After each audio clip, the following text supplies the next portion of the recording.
En esta mañana, primero que nada, queremos agradecerles a todos los que nos acompañan el día de hoy. Ustedes y yo nos vimos en AMPI la última vez, ¿no? Que fue como por ahí de octubre, noviembre del año pasado.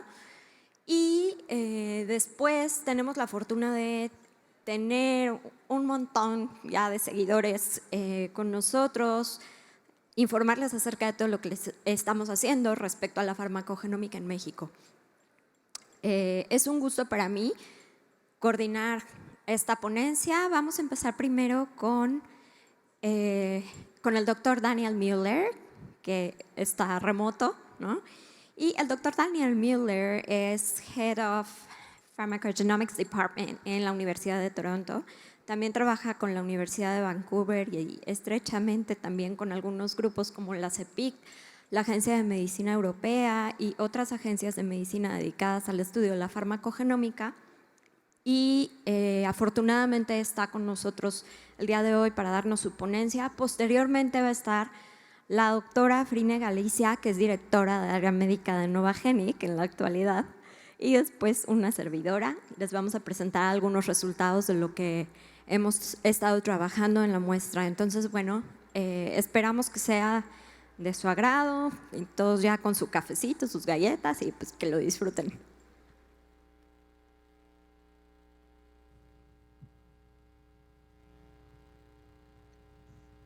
Hello.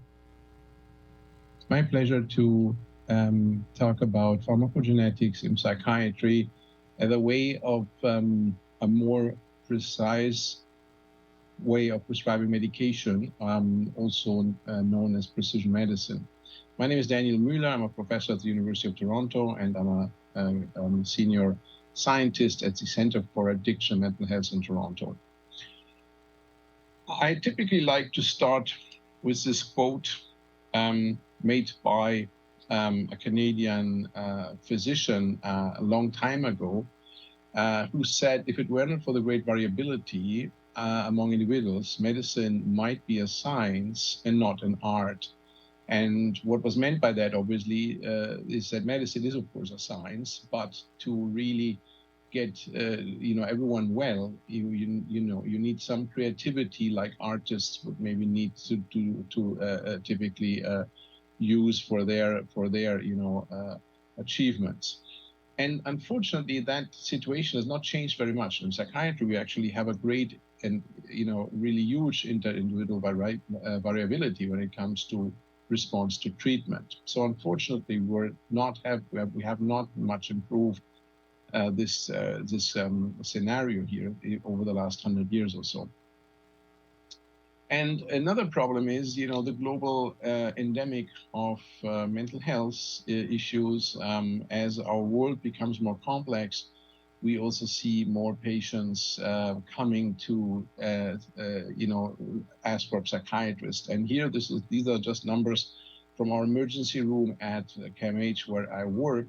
And you can see that every year we have a huge increase of people, and this is not even considering the pandemic that we recently have. So the question also is, how are we going to manage the increasing amount of patients over the next years if we are not, assuming that we will get significant better treatments? So the answer here is we need to optimize our treatments, those that we have, and we need to also, do a better job in getting people faster to remission. And if you think about the 60% or so currently receive a diagnosis of psychosis, mood, or anxiety disorders for those who are seen at the emergency room. And for those, we do have pharmacogenetic tools available now to help them progressing better in the treatment. Now, where is the variability coming from? So we do have different factors we all know about, and we kind of, as physicians, as psychiatrists, incorporate them often in our decision tree when we do decide which medication to take. We look at the age, we look at the gender, we look maybe where the person is coming from, we look at the clinical symptom profile, right? Is someone with depression more agitated or more unmotivated and whatnot, and that will all determine a little bit the choice of medication. We will, of course, also take a look at existing medications to avoid drug-drug interactions typically. But now the next player here are these drug-gene interactions that become also a part of this picture, which will allow to do medicine even more personalized than we are used to. And however, response and side effects to medications are complex phenotypes, so to speak. There will not be just one factor determining if someone does well or not. And I've listed here, from a pharmacological point of view, the two compartments that people have, pharmacokinetics and pharmacodynamics, right? Pharmacokinetics is where medication is broken down or what the body does to the drug.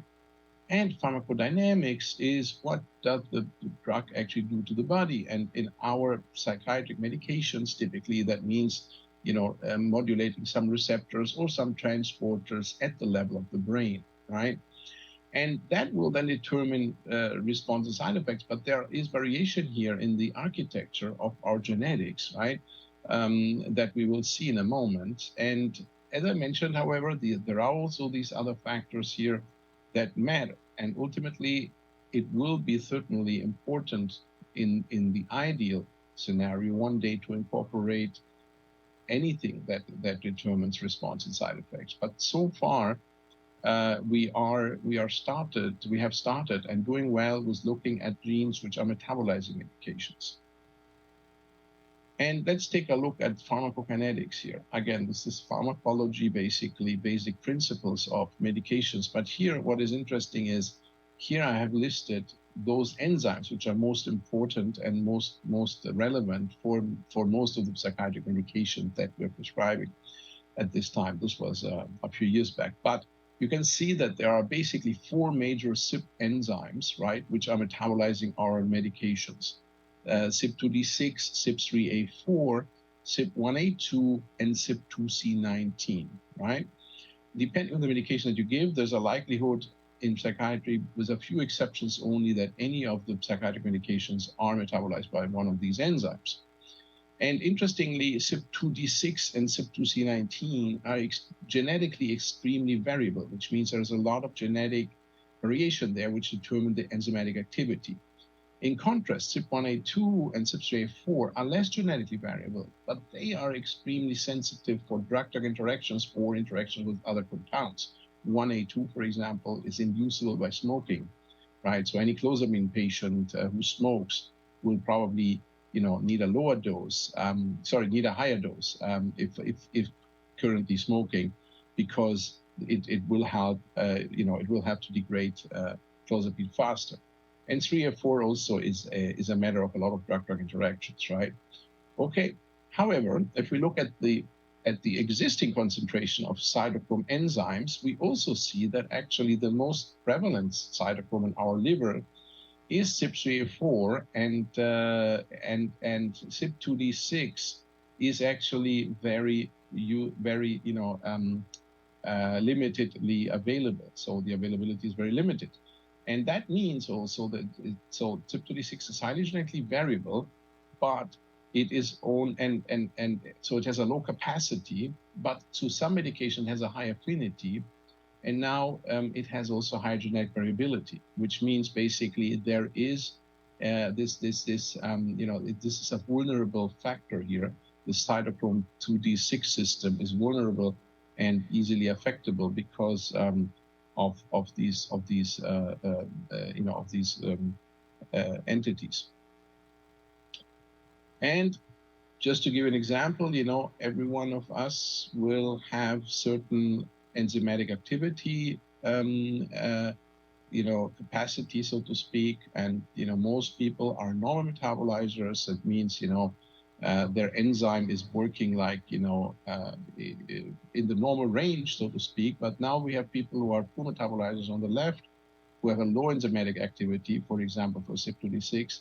And then there are people for CYP2D6 who have copies of that gene. They really have multiple copies of CYP2D6 in their genome. We used to have, normal people would have 2, one maternal and one paternal.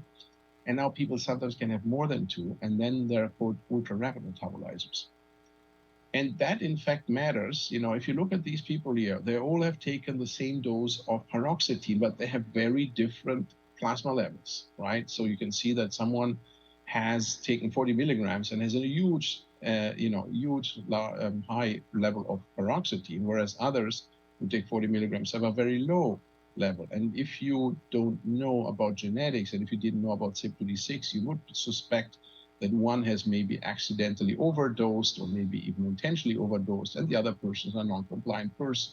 However, in reality, these are just reflecting the metabolizer status of these people. It was shown that this person with a very high concentration of peroxide is a poor metabolizer, and that person who might be suspected as non-compliant is actually an ultra rapid metabolizer, right? You can sometimes by TDM also estimate the phenotype by looking at the metabolites. If you have the metabolites, which are metabolized by 2D6, for example, you could also find out if someone is ultra rapid or poor metabolizer. However, a genetic test can give you the answer even before you take the medication. So, and now, what is a way of testing if this really matters in clinic? And one way of doing it, is if you have samples that have been collected already, so-called retrospective, so-called sample that you are now doing retrospective analysis, and every time patients were discontinued from medication, you could assume that they have not been doing well on that medication, right?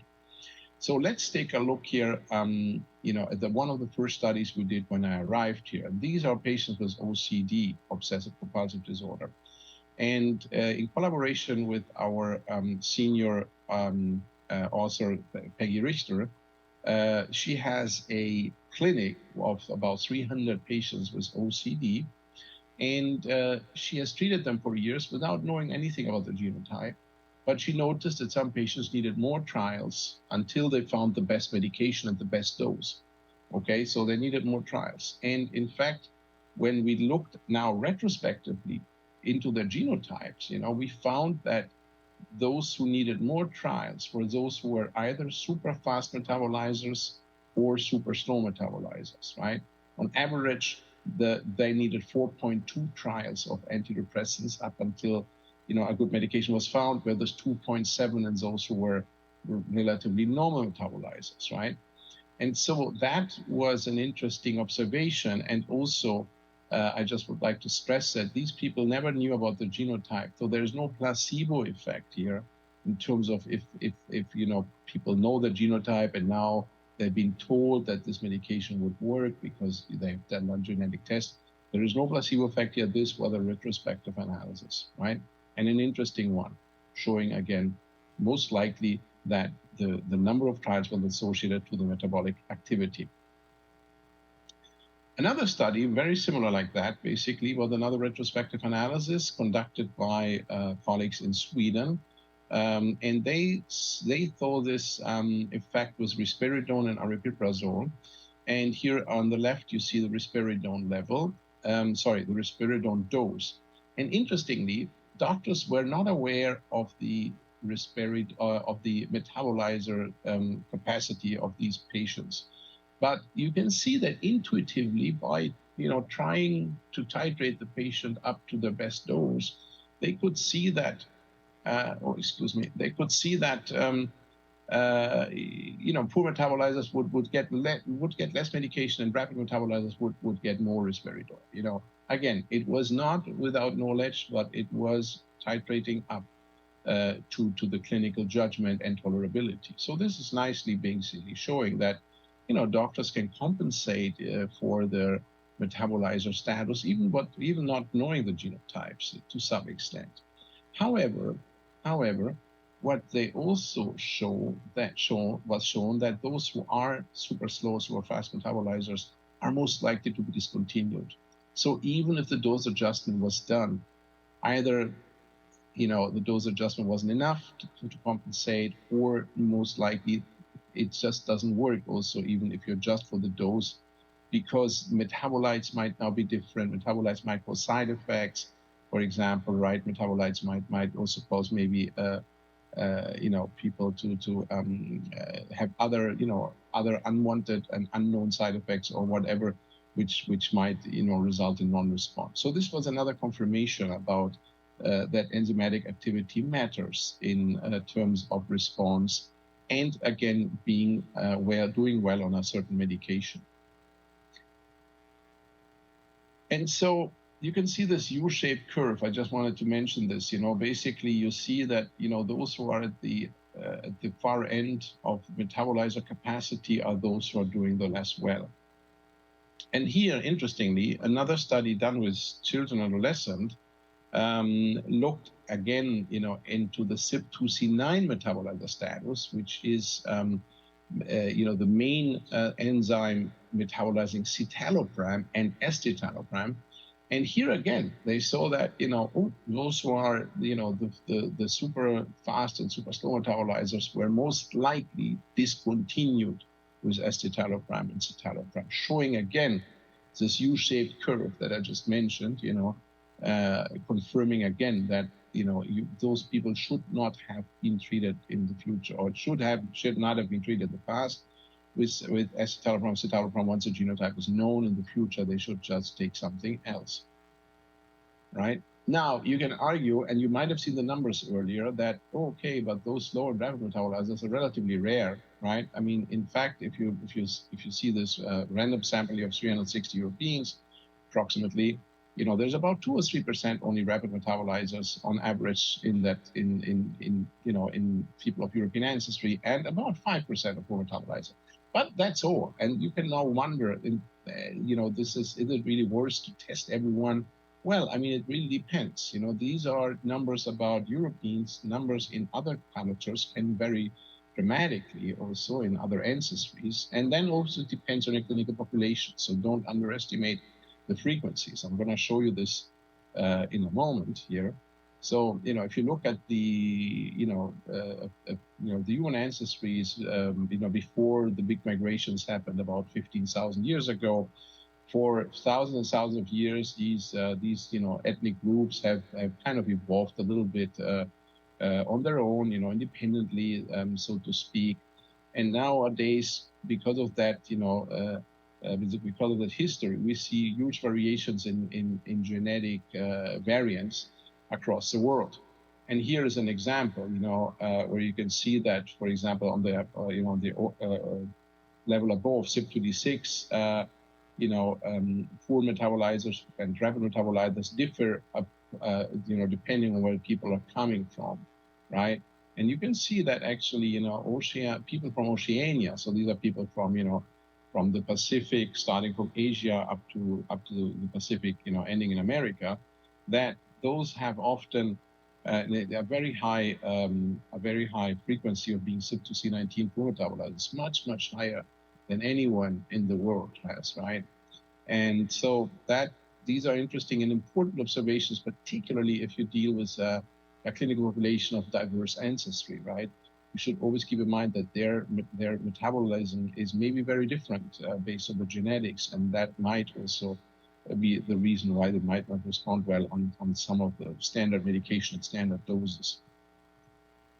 So we have done a study in Toronto years ago that we're still continuing in some ways, but our first, I'm just going to show you the first results basically, and this is how our test results looked like. At the beginning, we had tested, 2D6, 2C19 particularly, and other genes for research interests, and then we have given physicians basically an interpretation of the metabolizer status, and we have then grouped and listed medication that could be used as directed. They would be in a green color, and if things would be used as caution, we would put them in yellow.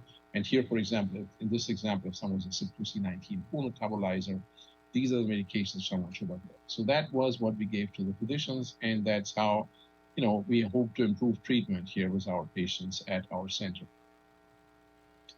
But interestingly now, when we looked at the frequencies, of this clinical population, this is about 1,200 people, the first 1,200 people that we genotyped and tested, we looked at the frequencies now. How do they look like, And most of them are Europeans, so we actually looked up just the Europeans because we wanted to just have an idea and a comparison group.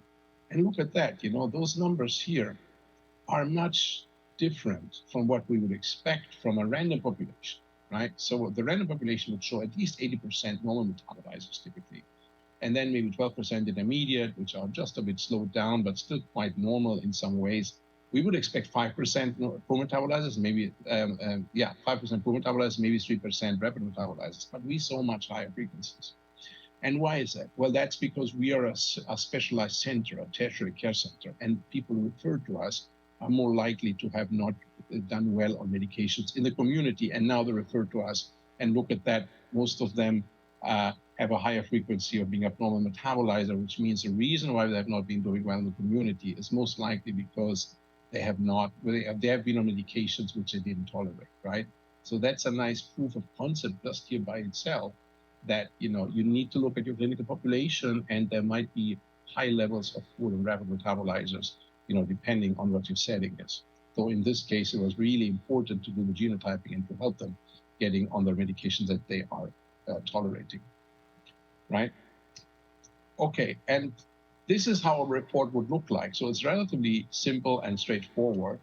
This is a report we would nowadays give, a modernized report, so to speak, and we can now, even play around and use non-psychiatric. We can add non-psychiatric drug if we want, and test more genes if we have the panel, But basically, this is how it would look like, and so we would have an interpretation, we would have a recommendation of medications, and we would have a evidence-based explanation also, why we come to certain conclusions. So this is how it would look like today, just to show you.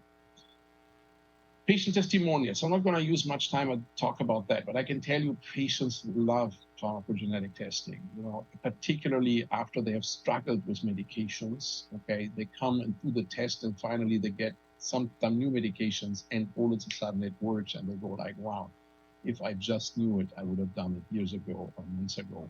And finally someone did it, but I've been tortured, sometimes they say, I've been a guinea pig, sometimes they say, for years and maybe months or years, and now finally I got the medication that is aligned to my genotype, and I'm doing much better. So patients like it, patients have not been harmed, patients have never complained about that. I think that's important to keep in mind. Talking about evidence, we have this nice evidence pyramid, and we have clinical cases, if you want, then we have cohort studies, and we have RCTs, and then we have meta-analysis. And I wanted to talk briefly about RCTs and meta-analysis here to give you the latest evidence, okay?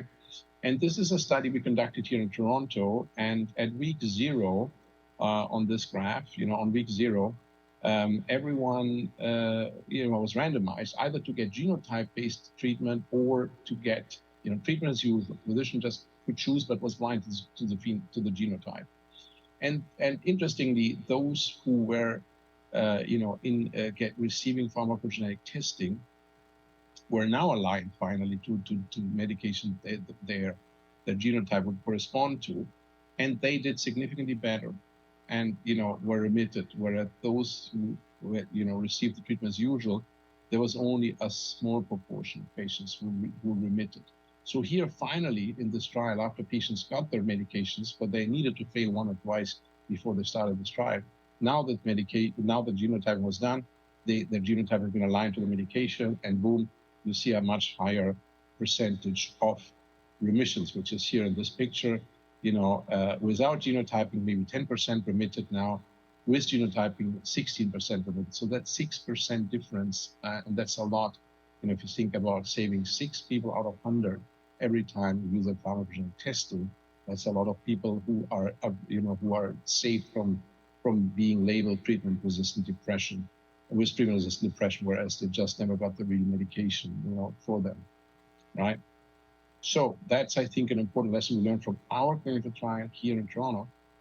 And now we have a meta-analysis about depression and pharmacogenetic testing, and all the RCTs together that have been conducted, be it open label or randomized control trials, all of them show the same, pattern, which means superiority of pharmacogenetic testing. And if you want to know the odds ratio, it's around 1.41, 1.46 at this point of time, better off with pharmacogenetic testing than as treatment as usual. So this is, again, a very nicely, I think, scientific method to prove superiority of pharmacogenetic testing in depression.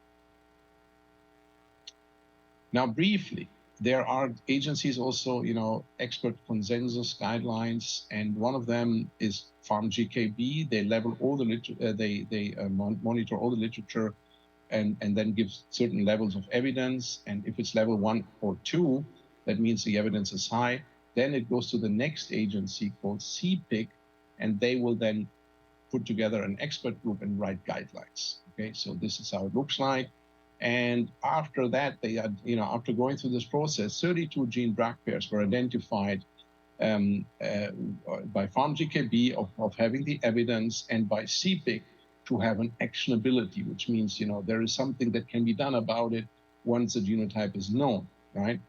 So, and those guidelines have now been written over the last years, and I was co-author of each of them, and I'm now one of the main authors of the one for antipsychotics, which is in preparation. But you can see that those guidelines are published, and if you want to really know things in detail, go to these guidelines from CPIC or contact me if you don't find them. And they exist for SSRI antidepressant, for tricyclic antidepressants. They exist for carbamazepine, oxcarbazepine, and to some extent for lamotrigine. They exist for atomoxetine, a medication for ADHD, and for opioids too now. So this is where you need to go. This is your go-to place to find out about, what are the guidelines saying in case I have the genotypes, what should I do, okay? But again, you might find the company which already will have a report for you generated, but typically they rely on CPIC. The majority of reports that are being generated and with recommendations are based on CPIC recommendations. Good. So this is another way of looking at it now. Now here are the genes and the medications that matters, and you can see the vast majority of medications which are relevant for pharmacogenetic testing are CYP26 and CYP2C19. And then there are these HLA and HLB genes for carbamazepine sensitivity and whatnot. And then there's another gene, CYP2C9, which is, however, just relevant in phenytoin and phosphenytoin, which we don't prescribe very much. But this is the evidence on one picture, right? So we have 6 genes and 29 drugs approximately. Now, however, I think we should of course sometimes step back and say we're not just psychiatrists, we're physicians. We are also talking to patients about their other diseases that they might have, right?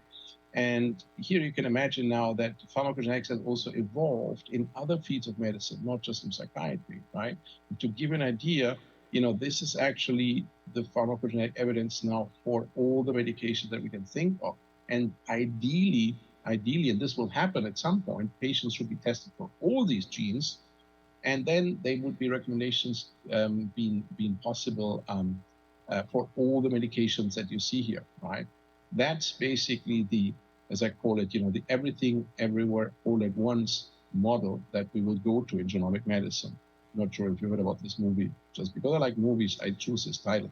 But basically, that means, genomic medicine is moving on, and if maybe patients don't get tested in psychiatry now, maybe they get tested in general medicine. But at some point, it doesn't matter really how many genes you look at, because the cost of genotyping is relatively low. So you can basically imagine that you can test those people for all these genes. And it's not going to be very much more expensive than to test just for psychiatric genes. So why not doing it one day for everyone, right? Okay, so in summary, coming to the end here slowly, the current evidence supports pharmacogenetic testing for antidepressants, antipsychotics, mood stabilizers, ADHD medication, and one ADHD medication, and for some opioids too. However, there's no support typically at this point of time for anxiolytics or hypnotics, like lorazepam or things like that. Addiction medications, neither. And also no evidence for, or not sufficient evidence to put it in a clinical context for genes involved in the pharmacodynamic actions, such as serotonin transporters, for example, or dopamine D2 receptors, right, involved in antidepressants and antipsychotics, respectively. So, but I think, again, we also need to ask ourselves, what is our society doing right now. Okay, so we know that, let's say, the principle of equality means everyone gets the same treatment, maybe funded and maybe provided, by our, ministries or so, but that's a bit like going to say everyone gets a bicycle, but we give everyone the same bicycle. Now, people might be too small, too tall, or may have a disability. They cannot use a bicycle. But the idea is, one size fits all. Everyone should be happy. It doesn't work like that, right? We know that equity means you now adjust, for certain variables that are just there, that need to be adjusted in order that everyone can move on a bicycle, let's say, right? And that's a principle of equity. And I think, here with genetic testing, we can make the society better, and we can provide people with more equity if we do this genetic testing, right? So evidence-based precision medicine definitely promotes health equity. And wouldn't it be nice to live in a society that promotes equity more than now? It would be, right? So I'd like to thank my research team in Toronto. Here, these are students, trainees, postdocs, and my senior colleague, Jim Kennedy, also on the right. And then I would like you to know, if you are interested in learning more about pharmacogenetics, you're welcome to do a fellowship with us at the University of Toronto. This fellowship program requires that you have finished your residency and you must be fluent in English by one of these tests, IELTS or TOEFL, for example. And then you can contact us if you're interested, and you can do, for example, a 6 months rotation here and just studying pharmacogenetics and see how it's been applied. In addition, there are other programs here that I've listed here where you can also look for fellowship opportunities. You could also split your fellowship. You can, for example, come 12 months and do 6 months there, 6 months with pharmacogenetics, and 6 months maybe in general mood or something, and do interventional psychiatry, TMS, ECT, and so on. So these are opportunities. If you're interested, please contact us. And now I'm happy to finish my presentation here, and thank you very much for your attention. And please let me know in some way, in one way or another, if you have any questions. Thank you so much again, and thank you also for the organizers to invite me.